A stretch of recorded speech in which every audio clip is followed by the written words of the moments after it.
Welcome to the Authority File, the academic library podcast from Choice. Choice is a publishing division of the ACRL and the publisher of Choice Reviews, CC Advisor, and Resources for College Libraries.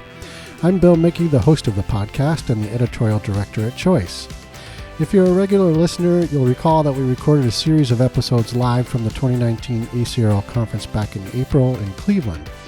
If you haven't listened to those yet, I encourage you to download those episodes.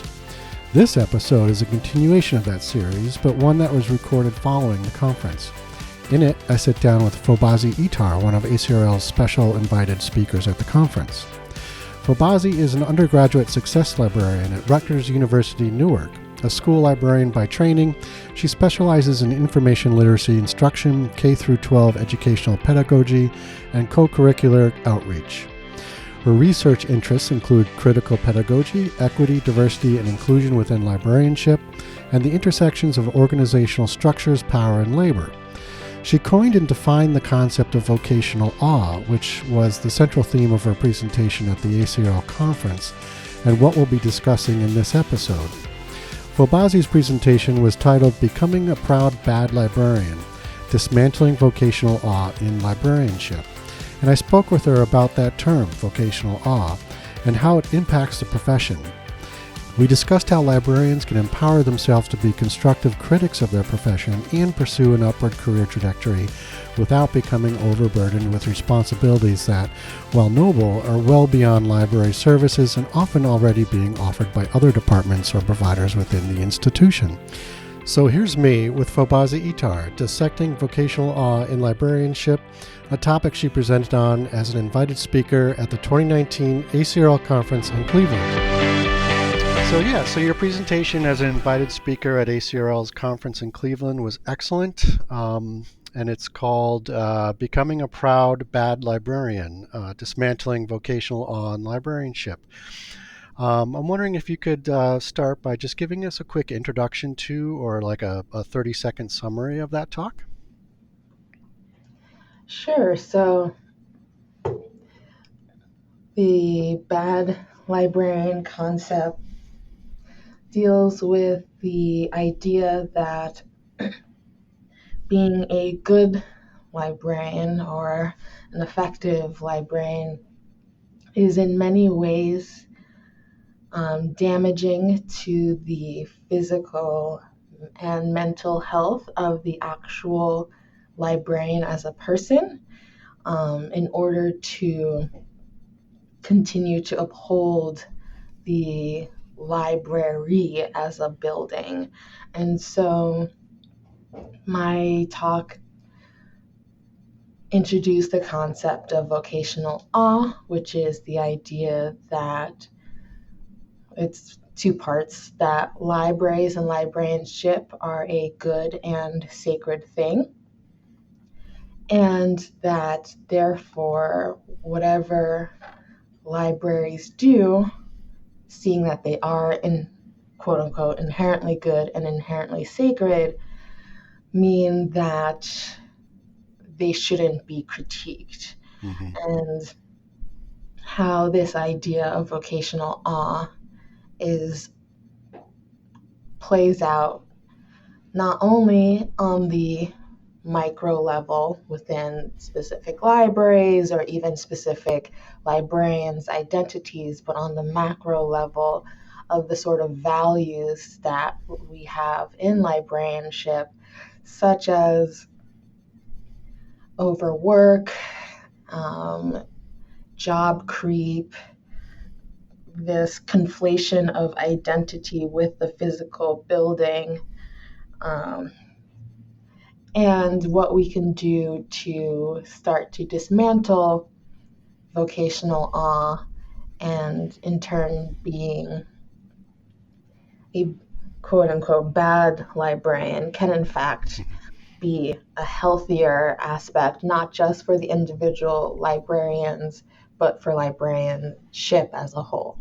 Okay, excellent. So how did you, I'm very curious to hear about how you arrived at this presentation, what caused you or inspired you to examine vocational awe in librarianship and then take your conclusions on the road. Was this something that you just kind of personally started noticing within your own position, or through comments from colleagues or peers, or was this something you specifically picked out as a research topic or something you wanted to pursue?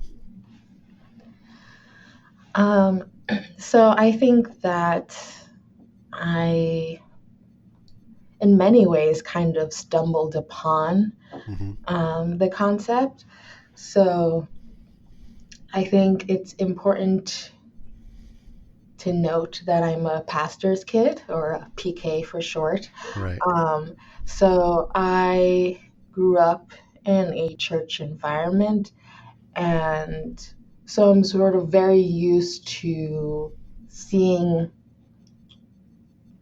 religious undertones in just sort of everyday life.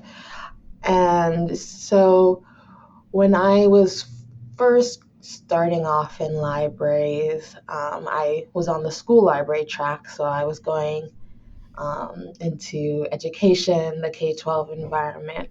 And Mm-hmm. when I would go to panels at ALA, um, at AESL, and even some of the statewide and local conferences, there seemed to be this strain of religiosity almost in the ways that librarians talked about working with teens and youths. Mm-hmm. I remember what really got me onto this path was I was at ALA, I think in Chicago, back in 2014, Right. and it was a joint AASL YALSA presentation about just working with um, teens and working across the board in school and public libraries. And one of the librarians said that working with teens in libraries, especially, was a sacred duty and therefore should be treated with the highest of respect. And it really like set me aback almost, because I was like, I mean, I still love working with K 12 in the K 12 environment. I mean, sometimes I still will drive past schools and be like, oh man, I miss working with, like, 18-year-olds and 16-year-olds. But to go as far as to call it a sacred duty um, made it almost, it reminded me of being in a church environment again, of like, Right. here are the doctrines that we have to follow, um, so that we can, get into heaven basically, or like, make sure that we're the best that we can be. And so after that panel, I really started to keep a closer eye on the sort of language that um, librarians used when talking not just about their work in terms of their job descriptions, but also just about librarianship. And Mm-hmm. it seemed to me that it was everywhere, not just in the K 12 environment, but even when I switched over to academia. In some ways, it was actually worse in academia, I felt, because there's less delineation between the physical building and your work because of the tenure track process in a lot of cases, right? Even if you're not in the building, you're still doing research, you're still on committees, you're still doing all of this service, um, that are extra requirements that aren't necessarily as praised or as valued in the public and school setting. And Mm-hmm. so I have a disability. It's a chronic illness that physically manifests as chronic pain and fatigue with frequent hospitalizations. And so this meant when I did switch into academia that I was unable to just physically keep up with all of the ways that libraries seem to value efficacy, right? Mm-hmm. The sort of jokes about like, oh, I might as well like sleep in my office. I'm there all the time, or Right. um, I like can barely go on vacations because of all of the articles that I have to finish and all of these deadlines. And as I tried to keep up, I just felt like my body would like literally give out on me before I would be able to be this good librarian that everyone seemed to count as this standard, right? And then this good librarian meaning one who can work 24/7, one who thinks about librarianship all of the time. And it it seemed that everyone was also talking about burnout, but not quite connecting the two, right? Mm-hmm.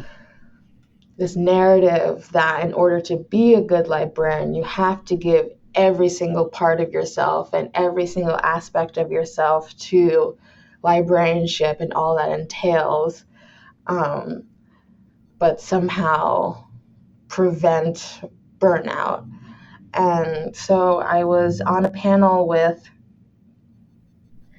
uh, some other academic librarians, Kelly McElroy, Carissa Powell, um, Sveta, oh, I can't remember her last name right now, and James at the Identity and Agency in Academic Libraries conference at USC. And as we were talking about these common narratives in libraries, the name of that panel was I Love Being a Librarian, but and then talking about the nature of overwork and burnout in libraries. Right. Um, we were talking about again this sort of professional narratives that we have about what it means to be a good librarian, and I just happened to mention that it seemed like it was almost like a vocational like awe in terms of what it means to be a librarian, and like it was almost like a throwaway phrase. And it wasn't until the next day, when we all went to the conference, that one of my fellow presenters had said that she had looked up the term because it sounded like a real term, like an Real official term thing. that would have Yeah. literature on it, and no one had written about it. That she was like, Fobazi, like you have to like write about this. And so that's how the term itself came to be. Um, and then in terms of moving on from there, I was interested to see, well, now that we have this sort of basic idea of what vocational law is, right? The idea Yep. that you have to basically give your all to libraries because it's like the most sacred and important thing in the world. What does that actually mean um, when you're looking at the micro and the macro levels? And so that's Right. how the sort of research got started. Excellent. Okay. So, I think you described your role, if I remember correctly, at the John Cotton Dana Library at Rutgers, in a really interesting way. And I think, particularly in the context of what we're talking about now, it's something to the effect of, my job is to recast the narrative of libraries on campus. And it seems to me, based on what we're talking about, that you have a real opportunity here to sort of, um, kind of um, look at what you're doing within this context of vocational awe and actually um, do it sort of the right way and be that good bad librarian um, with the community that you serve there at Rutgers. And I'm wondering if you could um, just talk about how you define what the narrative of a library is and how you actually work through that, in your day job. Yeah, so I really enjoyed the theme of ACRL in general, that recasting the narrative, because I do think that this time and place that we're in is a great time to sort of evaluate what we think of as the story of libraries and Mm-hmm. see what is working and what isn't, and how we can change the narrative so that it fits more diverse peoples and experiences moving forward, as well as our Right. communities moving forward. And so when I think of the story of libraries, I think of a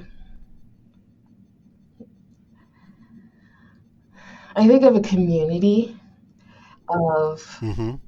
both people and practice. So the physical buildings of libraries are not just places where people get information, and I don't think, right, it has ever really been just a place where someone can get information. It has always been um, a community center, right? Almost like the physical embodiment of the common square, the cultural Yeah. center.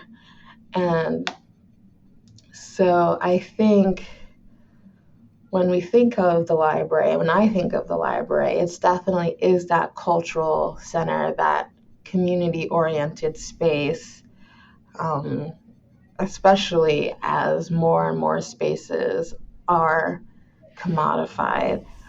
Um, and so when I'm thinking about my job, focusing on the undergraduate experience, focusing on how they can be the most successful, I definitely take a holistic approach to undergraduate success.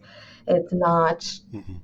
just academic success, but all of the things that affect academic success: mental health and wellness, um, food and housing, right? Because it doesn't matter how smart someone may be, food and housing insecurity play a huge role in how successful someone, whether they're a student or a community member, will be.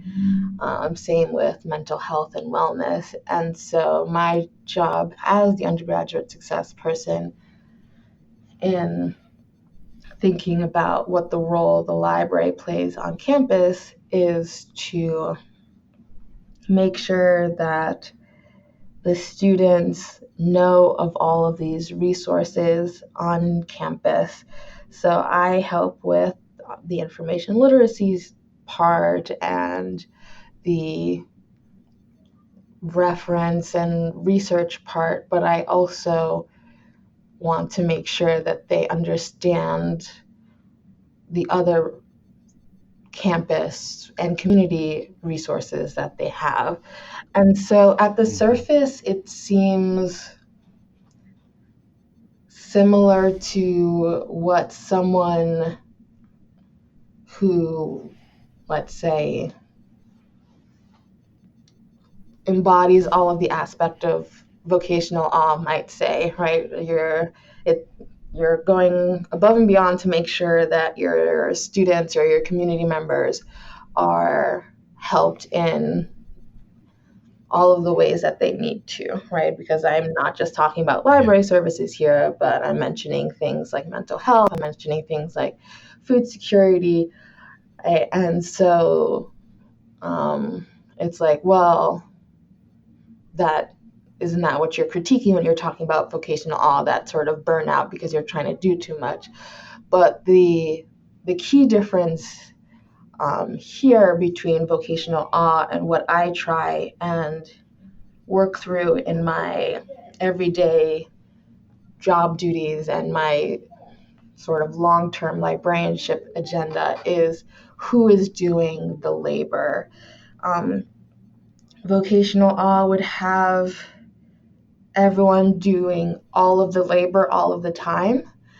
And Mm-hmm. I think it's important that I definitely think it's important that the students and the community members get those resources. I just don't think that the library has to be the catch-all place for those resources. So, for example, we're not trained to do de-escalation. If we have students who are mentally ill who are coming to us for their needs, we're not trained as social workers, nor do I necessarily think we should be trained as social workers. However, on Mm-hmm. campus, there are people who are trained as social workers. There are people who are trained as mental health professionals. There are services and spaces that work specifically towards those needs that affect undergraduate success, student success. And so my job as an information professional is to make sure that my students and my community members and my patrons know where exactly to find that information instead of trying to do it Right. myself, like do all of that Right. emotional and emotional labor myself. Does that make sense? Oh, absolutely. In fact, I was going to ask you about that. I think that's one of the things you discussed in your presentation is, and you mentioned this earlier, the sort of quote unquote job creep that you know, um, this librarians seem to be particularly vulnerable to, in the sense that we've all heard stories about, as you say, librarians taking on roles in social work, even as EMTs or therapists, accountants, and on and on, and some of which, as actual jobs can potentially have their own vocational awe, so that issue can really compound on itself. Um, but I'm curious, you made also in your presentation a really good distinction between the words occupation and vocation, and you've mentioned your upbringing as a pastor's kid, and um, that perhaps that really kind of helped your thinking around, um, or this idea of a librarianship as a vocation kind of emerge in that context. I'm wondering if you can take us through that distinction and talk about librarianship as an occupation versus librarianship as a vocation. Yeah, so I think the key difference between, at least for me, an occupation and a vocation is the ability to leave it, both physically Mm, in terms of the actual building and sort of mentally as well. So, again, as a pastor's kid, right, and in vocation as what it was first used, right? It was used in the religious sense as a way that one lives in response to God's call, right? It was, mm-hmm. and the way, Sort of a the key higher word there calling. is lives, right? It's not the way one works and then goes home and continues on with other aspects of their daily life, right? But Mm-hmm. it's a 24/7 space in your brain that's being occupied by this. And so Yep.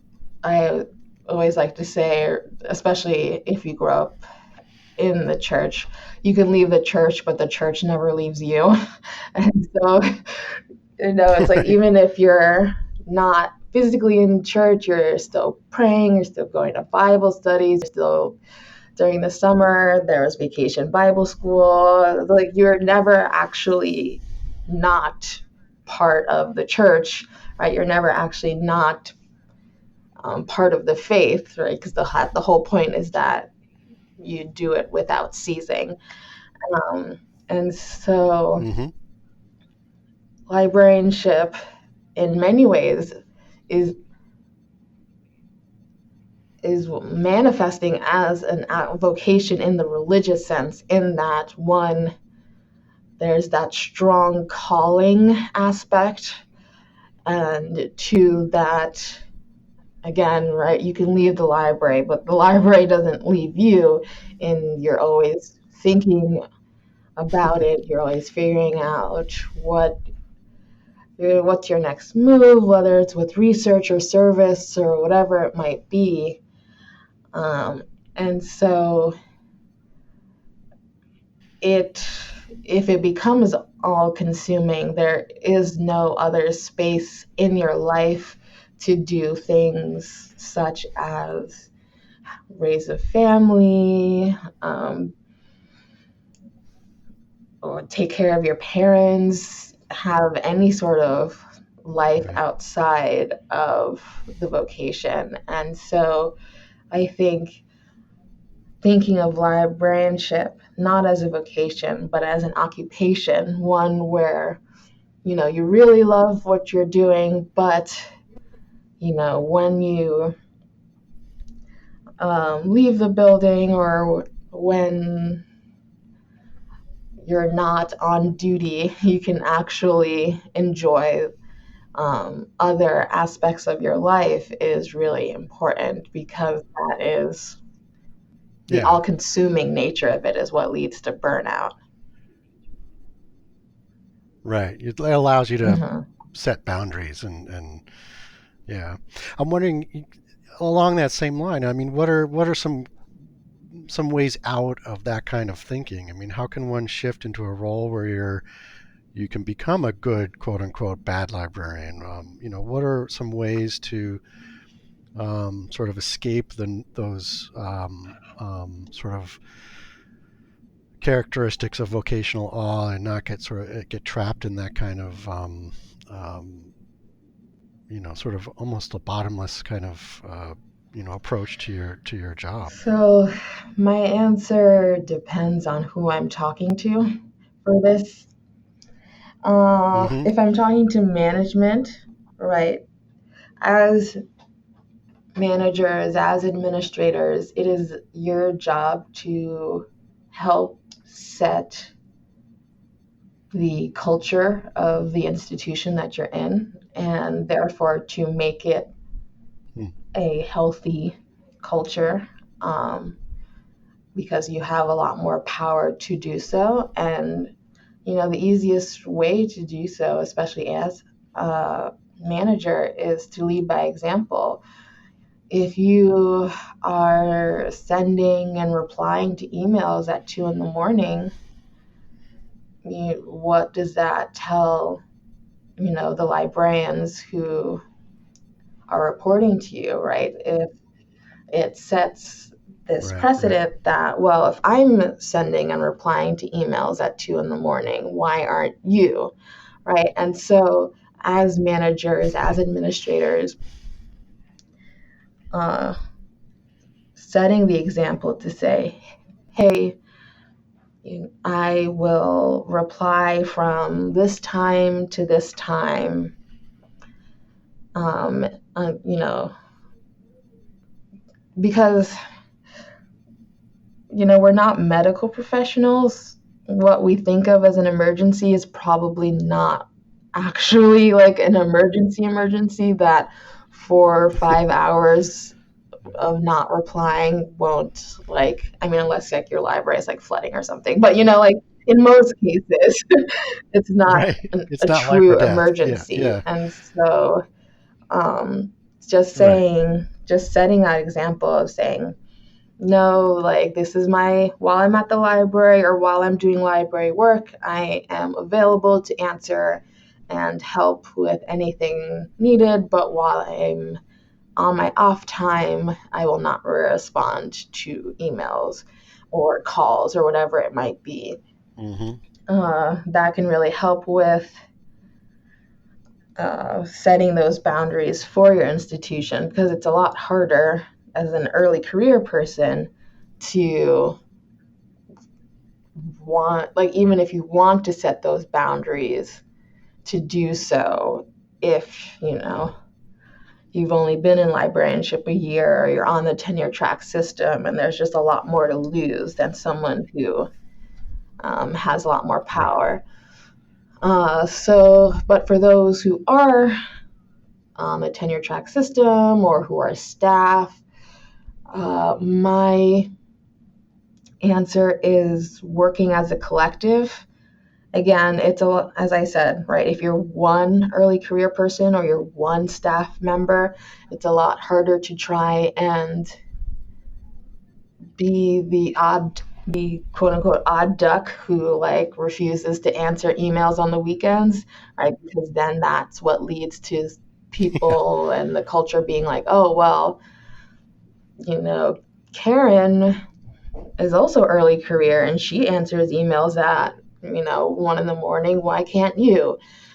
And so Mm-hmm. working in a group, right? Creating collective power, saying we as faculty are going to set the boundaries together and try and stick to it together. We as staff are going to Right. try and do this together so that um, the administration can't use any one person as a means of weaponizing vocational awe, basically. Mm-hmm.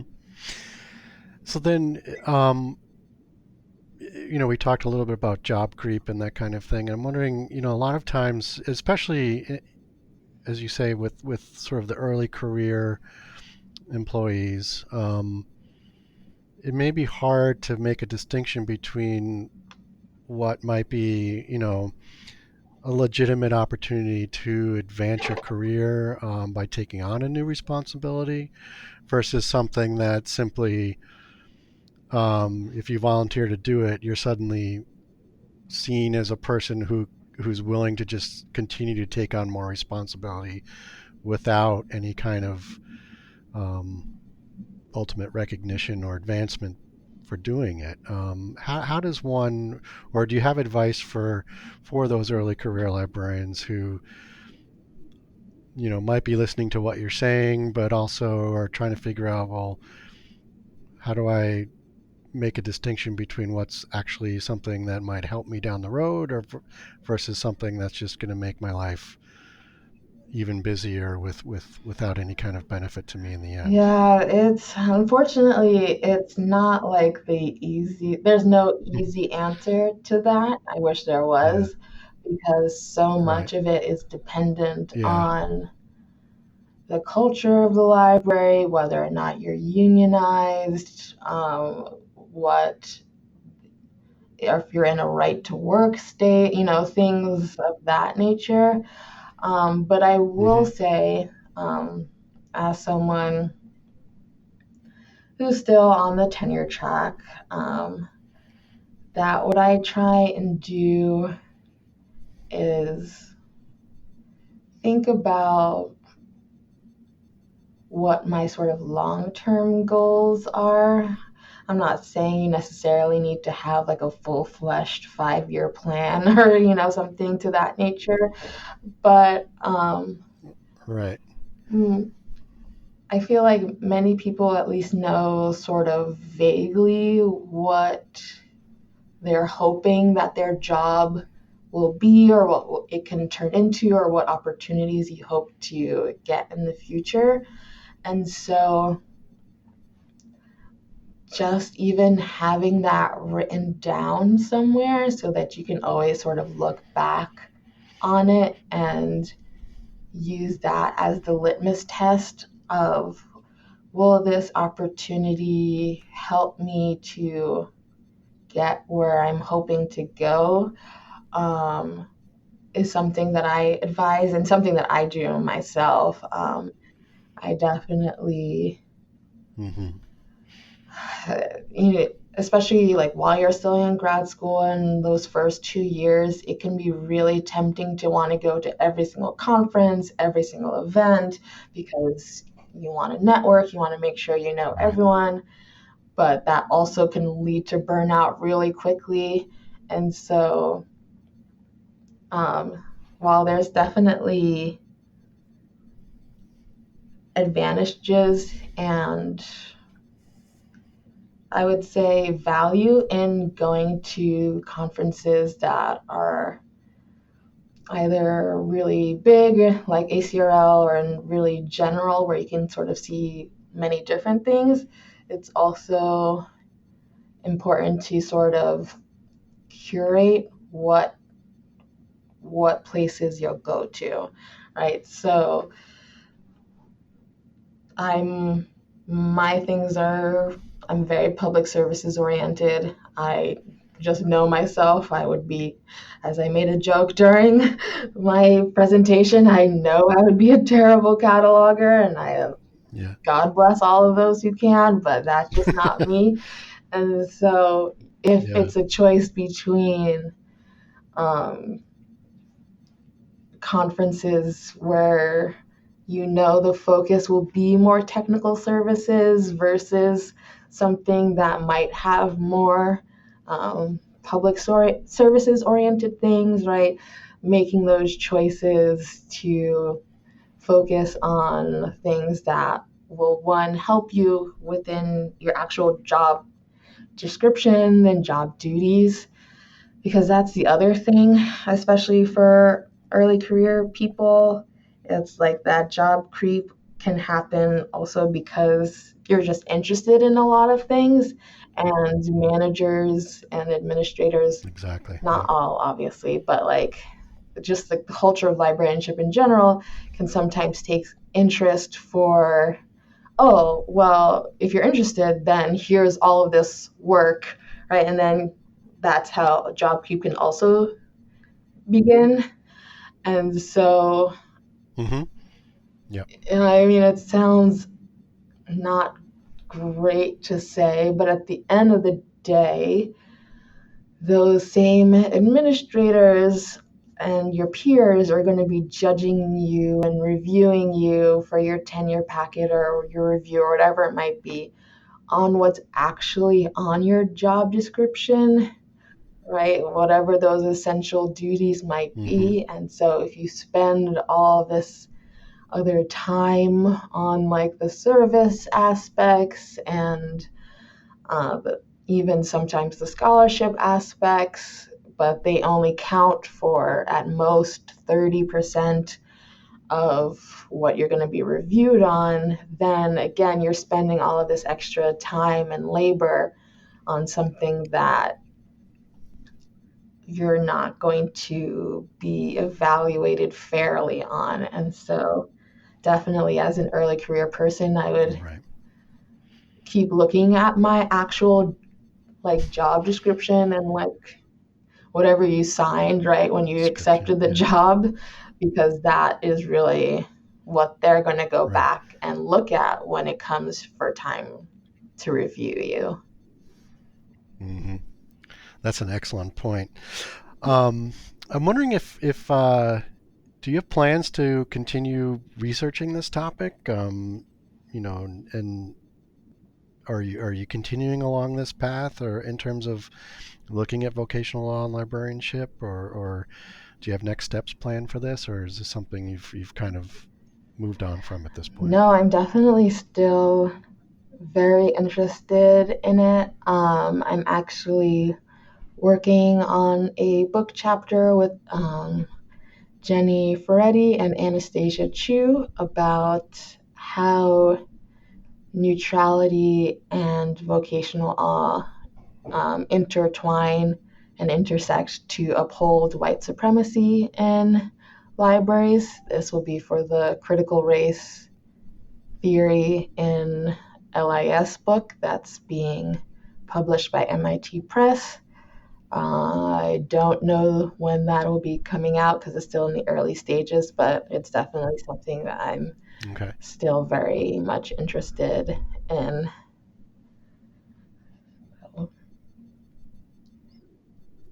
Great and excellent. So keep us posted on that book. We'd love to maybe circle back and reconnect when it comes out. Yeah, for sure. I think that vocational awe, I've spoken a lot about it in terms of labor and labor relations, and even a little bit on institutional culture.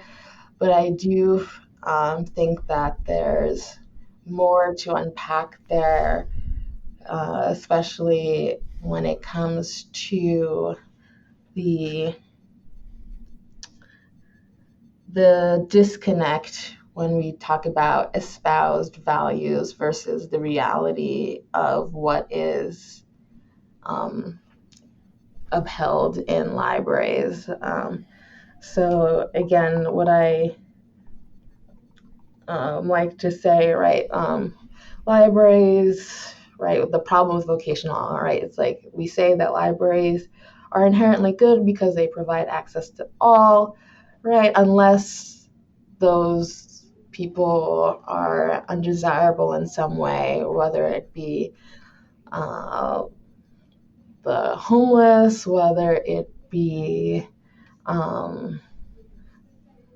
not even like being inaccessible buildings, right? How can we provide access to all if the actual buildings that we build aren't? I mean, ADA compliance is like the bare minimum of what we should be doing, and so many libraries can't even do that necessarily, right? So there are all these ways where even though we have these values within libraries that we use as the reason for this vocational awe, right? Of course, you're supposed to give your all because of look at all the good libraries do, which of course, they do a lot of good. Again, my point is not to say libraries are terrible, but to say that by ignoring or overemphasizing the good things, we are in fact harming both our patrons who see that discrepancy as well as the actual librarians who come from diverse backgrounds who are then seen as troublemakers or whatever other coded language is used when these critiques are brought up. So I definitely think there's more to talk about in that aspect, not just the labor aspect.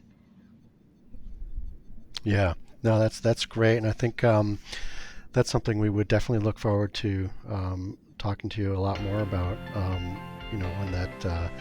When you've got that chapter fleshed out and the book comes out.